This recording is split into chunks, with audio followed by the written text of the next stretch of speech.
What's up guys, Same Legend here, back again with another One Piece Treasure Cruise video, and in today's video we are going to be going over the 15-star difficulty for the upcoming KIZUNA Clash versus Alber. Now, I did make a video already regarding the 10-star difficulty where I went over the variations in all of the teams that went along with those variations and everything. Now, for the, I'll probably try to link something if I remember to do that. I don't know if I'm doing that or not. You probably let me know in the comments if I am or not, but I say I'm going to do it and I probably don't. Hopefully I do it this time around. But now for this KIZUNA Clash, for the Super Boss anyway, we're going to be going over all the variations and going over the teams I've made to take it on. Now, there's one thing I just need to get off my chest here. This is a terribly designed Super Boss, if you ask me. I hate every aspect of this Super Boss here. So, just going over some of the briefly going over some of the effects that will occur in this Super Boss here.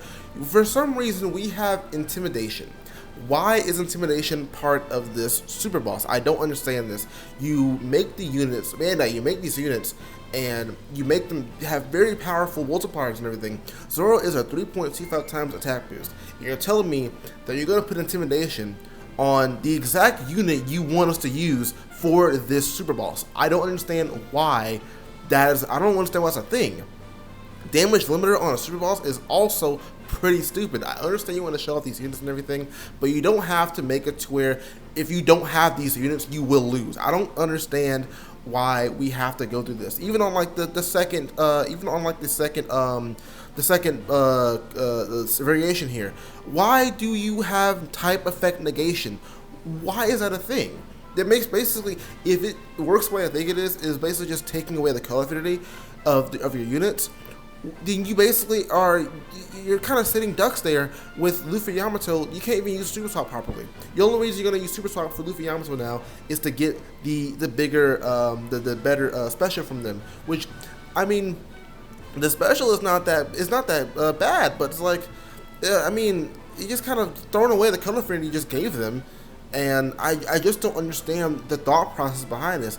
The side boss is the worst offender of this because they're basically making it to where, like I said in the last video, I don't know how intimidation works with effects that can't be blown away and everything, but I don't like the fact that they put intimidation on this boss specifically because not only does it target the multipliers, it targets the number of turns they last too, because Queen is obviously good for this boss here because you get the color affinity and then you use Kaido again, you get the special back, and then you can get the increased damage taken conditional boost alongside some resistance.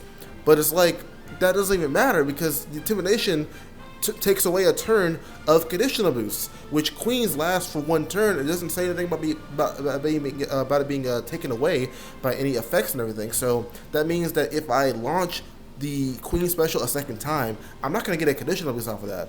So I have to shoehorn in. I'm going to just tell you now, I have to shoehorn in Big Mom, Super Saiyan Big Mom, and Nami just to make this work. I don't like the fact that this is how they designed this Super Boss and everything. This is just terrible. This is I think the last terrible Super Boss we got was Garp, I think it was. That was terrible because of the fact that you basically needed to have Ace, Sabo, and Luffy in some capacity. This is even worse here because they're making these units be this powerful and then nerfing them.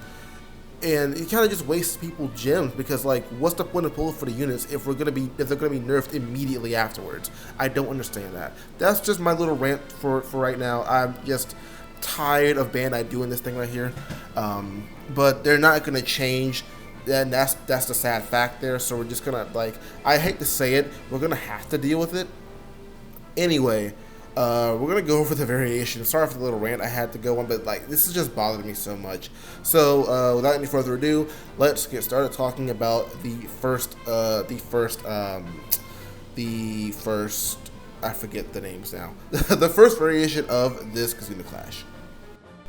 Alright, so talking about the first variation, we're going to be looking at Slasher and Cerebro characters getting their cooldowns, the versus gauge, and Super Swap all charged and everything. And if you don't, I didn't put it on here because I don't know why they did the information the way they did. It looks all wonky. You're gonna have the characters on that first stage runaway after the first turn, so you can't really stall too much. So that's gonna be a bit of a problem in itself. Stage 2, we're gonna be hit with a 2-turn 1 Waddle slot barrier, so it's not that bad, and a 7-turn despair.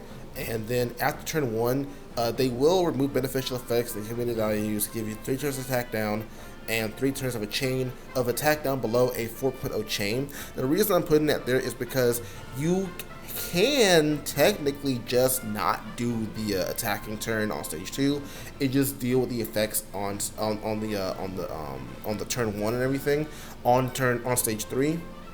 Personally, I'm not going to do that, but you can do that because I know the 4.0 chain attack down thing is like terrible, but as long as you have enough chain boosting abilities, that shouldn't be too much of a problem. Probably like your first 2 or 3 units, probably not going to be hitting as hard, but I mean, like I said, I'm not going to deal with that. You can if you want to, and that's just up to your team building and everything. On stage 3, we have the enemy being immune to everything except for increased damage taken, which is pretty important there.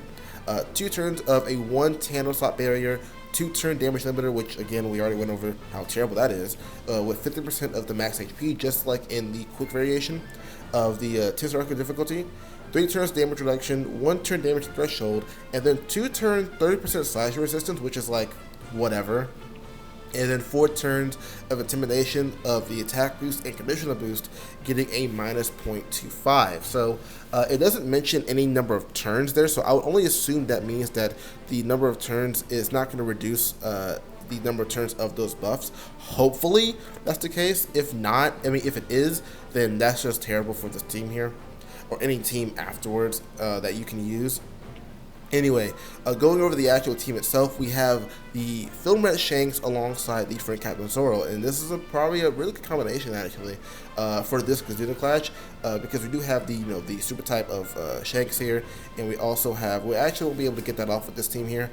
There is another way you can get it off, but I mean, you really won't be able to get it off with this team here. Now I'm looking at it, but that's fine, sort of. That's sort of fine. So for the stage 2, we have the Hiyori there. Well, going back to stage 1, just like in the Tensor difficulty, stage 1, Hiyori gives you a full board of armor slots, and you can use those to try to charge up Zoro's Emna gauge. And then on stage 2, we're going to use her special once again to get a full board of armor slots. Hopefully that the Asura's support is going to be enough for the kill on that stage.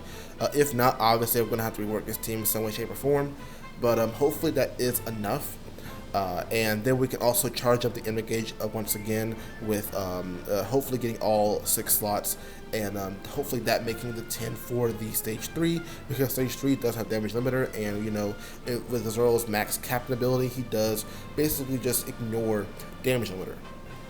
Now, for the tandem slot barrier, since everyone's going to have a Wano slot, you can just use a Zoro special to get rid of his own Wano slot, making it into a tandem slot, so you can actually just use his attack to bypass, to break the barrier and everything. Now, I do have the Mihawk support on him, and that's only because I forgot that Kinemon Denjiro does actually get rid of damage reduction with their special, so you don't really need that Mihawk support whatsoever at all. Now, we do have this new character I was talking about in the last video regarding the Tensor difficulty, Lim, who's able to actually give us a chain boundary, but you can only get the bigger one as long as you have damage reduction on your crew, which is why I do have the Mr. 3 support on that character, so that when we get to the final stage, we do get a 50% damage reduction, which does allow Lim to actually get the bigger chain boundary, which is pretty cool. Now, like I said, I already talked about Hiyori in the last stage there. We have the super class Brook, who's able to provide us with a chain boost and a base attack boost. Now, you can actually switch, you can probably switch this character out with Shank's crew, and that's only to proc the super type of Shanks. That's the only reason that you will swap out the Brook if you don't have him, or if you just want the super type at all.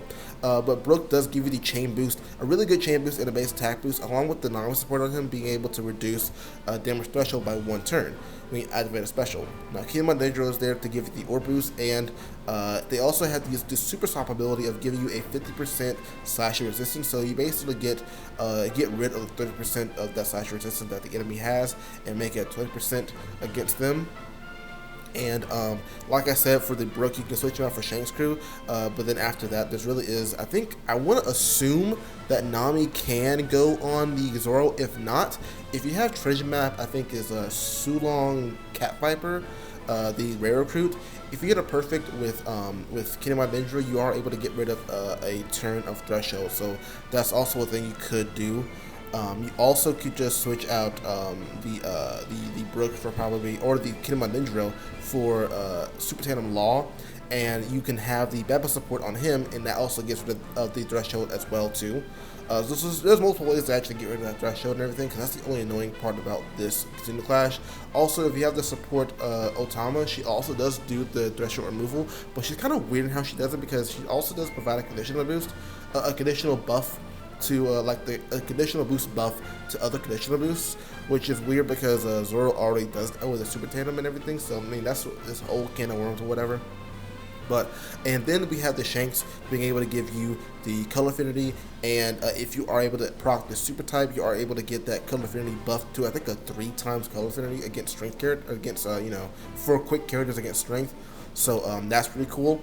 And that's really it for this team here. This should be doing a lot of damage, and this should be doing a lot of damage. I don't know what happened there. I think my audio just cut out for a minute.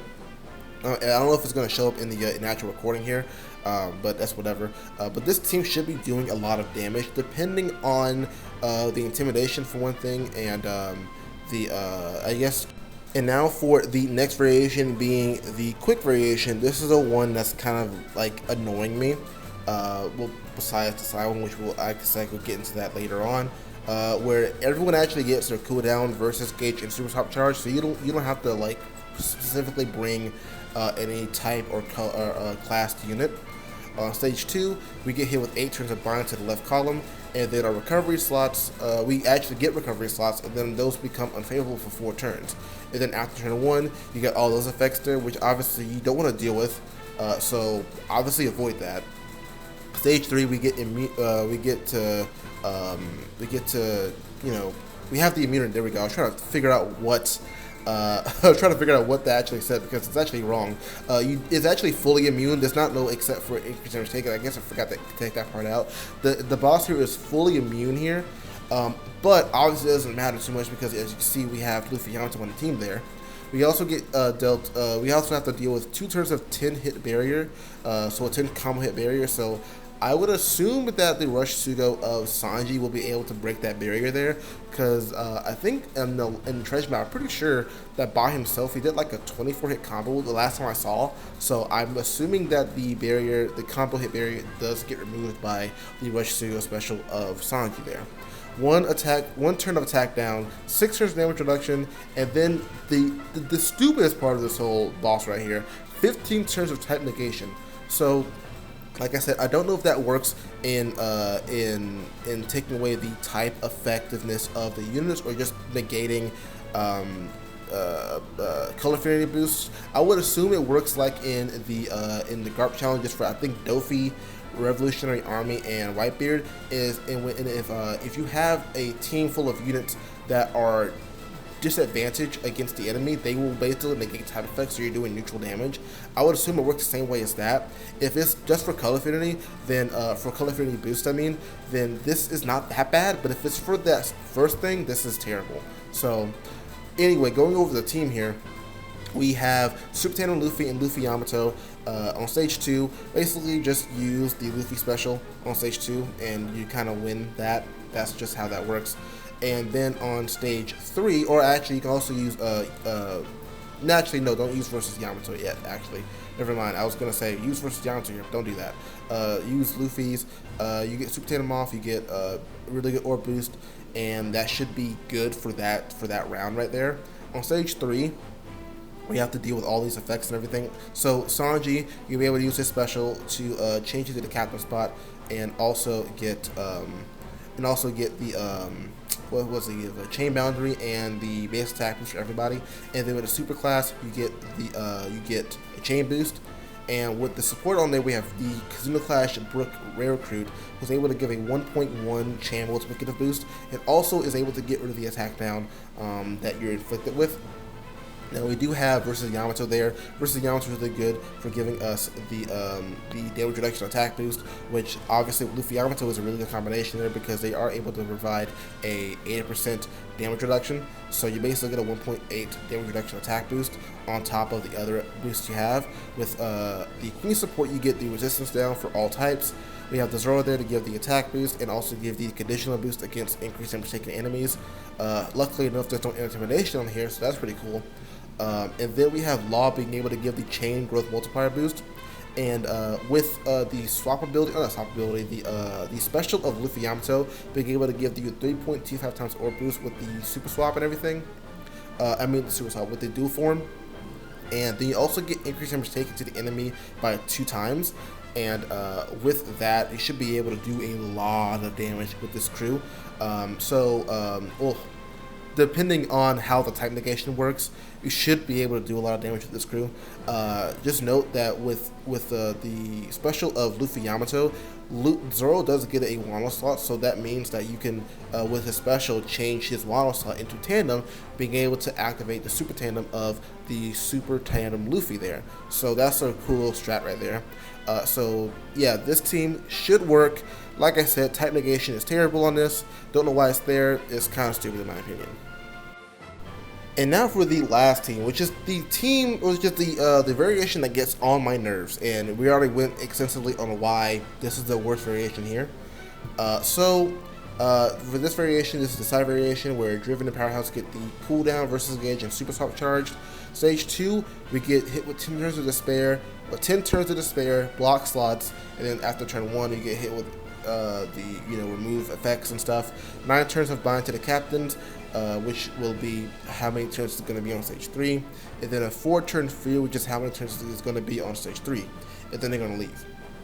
Stage 3 is going to be immunity except for increased damage taken, and then we have to deal with a 1-turn damage reduction, 6 turns special bind, 1-turn paralysis, and then the terrible intimidation effects, intimidating 4 turns of intimidation for attack boost, orb boost, and conditional boost, being able to reduce them by 0.25, and then reducing them by 1 turn, which again, it's just stupid. Interrupts, sure, throw that in there too. Have an interrupt for that stage. If you activate an attack, orb of color affinity, or chain boosts, you get your effects removed, but it only happens 1 time, so that's pretty good, so that you can actually just plan this out to where you can have a boost activate, get it removed, and just go along with the rest of your effects and everything, which is kind of what we do here with the King and Queen combo captains right here. So the way this team works is that we have Queen as the captain and King as the captain. King, he reduces his own despair by, completely, and with Queen, you can use his captain action to actually avoid despair. So basically, you use it on stage 1, and then going to stage 2, you get to avoid despair. And what this team is actually aiming to do is that it's actually going to just it's just going to outright just skip the attacking turn. That's what I'm aiming to do anyway, because what should happen is that my captains should not get binded on that stage right there, because King does remove his own bind and Queen is just immune to bind, and so that should be able to remove the bind altogether. The fear is not going to matter whatsoever, because all these units, they don't really have any crewmate abilities that really matter too much, to where they're detrimental to the crew and everything. So especially versus Kaido. Versus Kaido was one I was actually worried about here, but there's nothing to worry about there. So stage 3, so what we're going to do in stage 3 is that we're going to actually activate Queen. I think what I want to do is activate Queen first, and that will activate color affinity, and then he actually does provide internal damage, which does count as a buff. So that so the way it works is that if you activate King or Queen specials, and the enemy does remove beneficial effects if you activate like a color affinity or a chain boost. Say for King, the chain boost is the only thing he has as a buff on the side of on your side. So if the enemy reacts to chain boosts and will blow away your beneficial effects, the thing will not activate because the effect can't be blown away. So you gotta activate a special that will trigger something, that will trigger that interrupt, that will blow something away, to get rid of, to make the one time go away and everything. So that's why Queen is there. because his end turn damage is a buff that can be removed, and that will make the enemy react and blow it away, so that you can actually use the rest of your specials without any worry. So yeah, use Queen special first, get the color affinity boost, and then use King to get the chain boost, and then you can use a Jack to get the chain boundary and everything. Then this is where the wonkiness starts coming in here, because what I'm aiming to do is get a conditional boost. I really need the conditional boost because this is ridiculous that I can't get one. So I'm basically just like, just bypassing that intimidation thing. We're going to use versus Kaido special to get the attack and orb boost, which does just stay as a 3 times attack boost and a 3.25 orb boost because of the intimidation. But we also have Queen support to get resistance down to all enemies for all types. And then we're going to be able to use both Big Mom and, which is a really weird strat, for New Year's Nami, who isn't boosted in this variation, but she's really good here because she does inflict paralysis through immunity, and then Big Mom here, this is Super Tandem Big Mom, who's able to actually provide a conditional boost against enemies with paralysis. Now, the reason why we can't, like I said, we use Queens is because Queen does give you conditional boost, but it lasts 1 turn, so it will get removed by the intimidation. So that's why I'm using Big Mom, because her conditional boost lasts for 3 turns. Now, for the paralysis, since we will be hit with the fear debuff, Nami's thing will not activate to remove paralysis, so we are using the Treasure Map Usopp support to remove paralysis for us. Just make sure that if you're using this team setup, you use Big Mom first, because Usopp does also give you a conditional boost with the support ability. So use Big Mom first to get her conditional boost, then use Nami to get the not damage reduction. Well, it does move damage reduction too, so but it doesn't matter because you have Jack here too. The Nami will give you the paralysis conditional boost, or conditional, and she also will give you the base attack boost as well. Now, I already calculated out, I think it's like 1750 that she will give you for base attack boost, because we can't use King after that because we already used 2 specials with Kaido and everything. So this team should perform fairly well because it doesn't calculate Super Tandem on the calculator and everything. And so we should be able to get Super Tandem off with this team, especially with the fact that we have Jack, King, and Queen, all 3 having Super Tandem, which is honestly terrible. I don't know why they all have Super Tandem. I mean, that's whatever. And then we can use Kaido's final tap to actually, deal some more damage and everything. And that's really how this team is going to run. Now, like I said, you can just go back to the rant that I had earlier on this video about why this Super Boss is terrible. I'm not going to go through it again. But I really hope you guys enjoyed today's video. If you did, please leave a like, comment down below, and subscribe. It really helps the channel out, and I will see you guys in the next video.